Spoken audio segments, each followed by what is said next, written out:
मैं पढ़ रहा था कि इंडिया के अंदर जो मंदिर है वो बिलियंस ऑफ डॉलर्स के मालिक हैं। वहां पे जो सोना पड़ा हुआ है, मैं देख रहा था कि एक वन किड्सवारा एक टेम्पल है, वहां पे तकरीबन वो जो 28 बिलियन डॉलर के एसेट्स हैं, जिसमें 2.5 टन ऑफ गोल्ड है सिर्फ। देखिए चीमा साहब, मंदिरों का जो सोना है इनफैक्ट पहले से कम हुआ है। 100-200 साल पहले देखे बहुत से लोग यहाँ से गजनवी, क्या नाम था, मोहम्मद गजनवी, ये सब बहुत सोना ले गए यहाँ से। चले जो लुटेरों ने लिया, आज भी इतना सोना है कि दुनिया में उतना सोना कहीं नहीं है। और ये लूट खसूट के बाद बचा सोना, इतना लूटा गया। आप कहते हैं गजनी ने तो इतने ऊंटों की लाइन पे सोना ला रहा था, 17 बार आया था वो सोमनाथ लूटने। पर आपने ये भी देखा कि आज सोमनाथ की हालत क्या और गजनी की हालत क्या है। दोनों का आप इंटरनेट में फोटो निकालिए तो लूट का माल भी काम नहीं आता। पहली बात तो ये है। ये देखिए ईमान की ये ताकत होती है जी। वो बैकवर्ड चल रहा है, मोहम्मद बिन कासिम बनना चाहता है बड़े होके, और कितना बड़ा होगा, क्या उसकी उमंग ही है कोई इंडिया को मैं नुकसान पहुंचा दूं किसी तरह, उसको कोई फर्क ही नहीं पड़ता।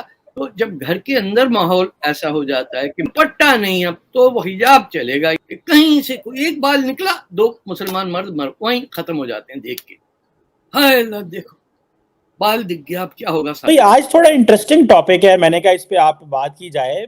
मैं पढ़ रहा था कि इंडिया के अंदर जो मंदिर है वो बिलियंस ऑफ डॉलर्स के मालिक हैं। वहां पे जो सोना पड़ा हुआ है, मैं देख रहा था कि एक वन किड्सवारा एक टेम्पल है जो कि सदर्न इंडिया में आंध्र प्रदेश में है।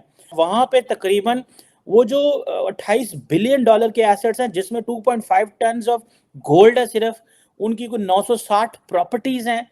ये इंडिया के अंदर जो बहस हो रही है कि इस पैसे को it should be use for the public good, इसको आप कैसे देखते हैं? ये बड़ा मुश्किल सी डिस्कशन लगती है, इस तरह मजहब के ऊपर कहना कि मंदिरों से पैसा निकाल के, गोल्ड निकाल के तो कहीं लगा ले, क्योंकि हमारे भी मस्जिदों में जो मोनोपोली है वो obviously it is there. So how do you see this?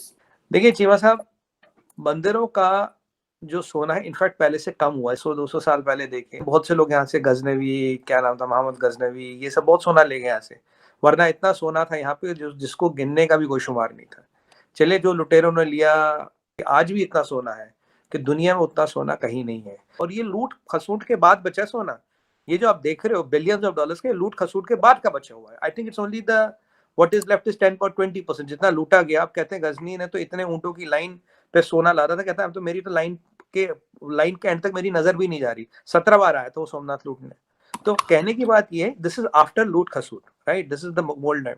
पर आपने ये भी देखा कि आज सोमनाथ की हालत क्या और गजनी की हालत क्या है। दोनों का आप इंटरनेट में फोटो निकालिए तो लूट का माल भी काम नहीं आता। पहली बात तो ये है।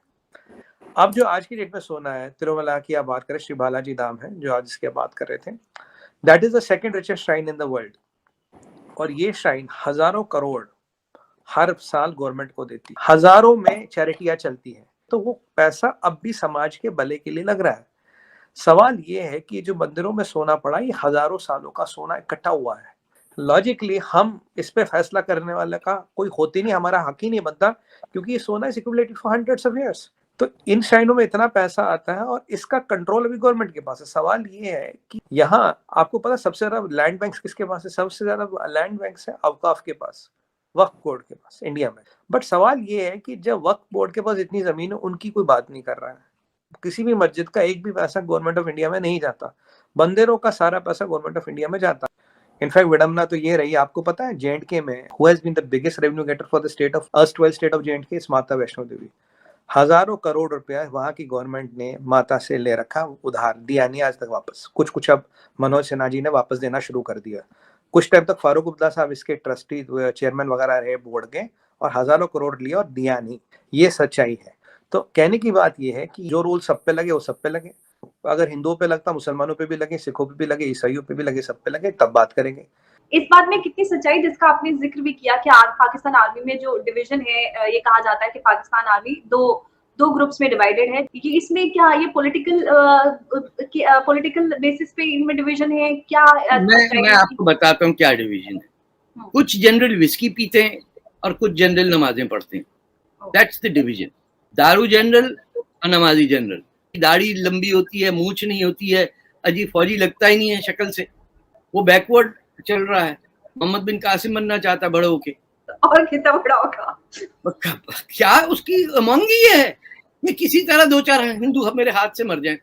कोई इंडिया को मैं नुकसान पहुंचा दूं किसी तरह, उसको कोई फर्क ही नहीं पड़ता। उसके अंदर आपने देखिए पूरा अफगानिस्तान तबाह कर दिया है।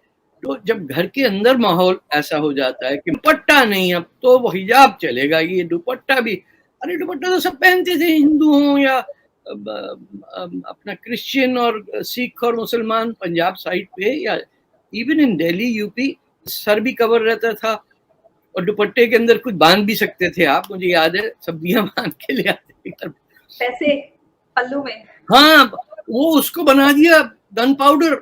न कहा नहीं नहीं नहीं नहीं, ये हिंदुस्तान से आया है दुपट्टा, और ये समझ में भी आता है दुपट्टा नहीं, अब हम हिजाब पहनेंगे। कि कहीं से कोई एक बाल निकला, 2 मुसलमान मर्द मर वहीं खत्म हो जाते हैं देख के। हाय अल्लाह, देखो बाल दिख गया, अब क्या होगा सारा दिन। कितनी जहालत है यहाँ, पता नहीं कहाँ इनको भेजना चाहिए ट्रेनिंग के लिए। ये तो कनाडा आके खुद निकल जाते हैं देखने के लिए कि अरे देखो यार वो जा रही है, वो देखो गोरी जा रही, और फिर अपनी बेटी को हिजाब ऐसा जनाब, अरब से आया एक हिजाब। पूरी मुसलमान कौम जो हिंदुस्तान पाकिस्तान की, उसके ऊपर अंधा बना दिया उन्हें, दिख ना पाए किसी को कोई रास्ता। पीछे पीछे गधे बकरियों की तरह ना आप चलते रहे। आगे अब्बा हुजूर जा रहे हैं, पीछे सारी उनकी 4 बीवियां 15 बच्चे पीछे पीछे। हम चाहे जितना मर्जी क्रिटिसाइज करें, इंडियंस की वैल्यू ज़्यादा है। इंडियंस वर्ल्ड की 5th लार्जेस्ट इकोनॉमी बना दिया इंडिया को नरेंद्र मोदी साहब ने। जो हमारे पास फिगर्स आते हैं उसके मुताबिक इंडिया वर्ल्ड की 5th लार्जेस्ट इकोनॉमी है और वो डेवलप कर चुका है। इस फैक्ट को माने या ना माने, लेकिन वो कर गया है। क्या वजूहत है कि हम क्यों नहीं डेवलप हो पा रहे, वो डेवलप हो गया। बिल्कुल ऐसे ही है। हमें ये चीज़ समझने की ज़रूरत है कि क्यों हम पीछे रह चुके हैं इंडिया से।